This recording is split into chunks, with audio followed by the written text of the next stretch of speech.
მე არ ვაგრძელებ რომ გადასახადი მოხდა.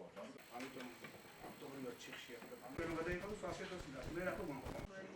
რაღაცა ელემენტარული პირობები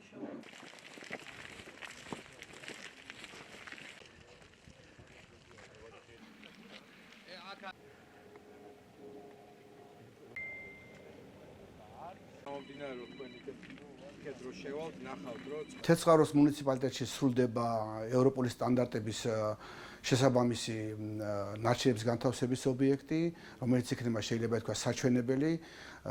ამასთან ერთად ძალიან მნიშვნელოვანია, რომ ეს ობიექტი მოემსახურება მოსახლეობას 20 წლის განმავლობაში. ჩვენ შეხვედრაზე ასევე გავანვიგახინეთ გარკვეული ფინანსური საკითხები, რომ ძალიან მნიშვნელოვანია, რომ მისი ოპერირება განხორციელდეს სწორედ მუნიციპალიტეტების ჩართულობით, გარკვეული ფინანსური მხარდაჭერით. ვისაუბრეთ სხვადასხვა საკითხებზე, რომელიც ეხება ზოგადად ქვემო ქართლში არასახიფათო ნარჩენების მართვას და ამასთან ერთად ძალიან მნიშვნელოვანია, რომ მსჯელობა იყო ასევე სახიფათო ნარჩენების საიტის მოძებნაზე, ადგილის განსაზღვრაზე, რომელსაც ვფიქრობთ, რომ ისიც ქვემო ქართლში უნდა განხორციელდეს ეს დაახლოებით ეს არის მარნეულის მუნიციპალიტეტი, იაღუჯის ტერიტორია. დღეს მარნეულის მუნიციპალიტეტში გარემოს დაცვა და სოფლის მეურნეობის სამინისტროს წარმომადგენლებთან ერთად, ასევე ჩვენი რეგიონის მერების მონაწილეობით გავმართეთ სამუშაო შეხვედრა, რომელიც შეეხებოდა რეგიონში მყარი ნარჩენების განთავსების მიმართულებით დაგეგმილ და განსახორციელებელ ღონისძიებებს.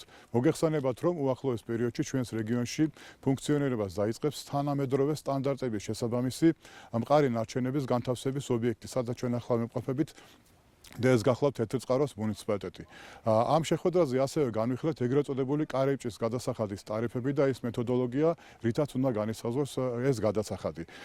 ობიექტის ექსპლუატაციის შესვლის შემდეგ რეგიონში ჩვენ გვექნება, როგორც გითხარით, თანამედროვე სტანდარტების შესაბამისი მყარი ნარჩენების განთავსების ობიექტი, რაც მნიშვნელოვნად გააუმჯობესებს ამ რეგიონის ამ კუთხის ეკოლოგიურ მდგომარეობას.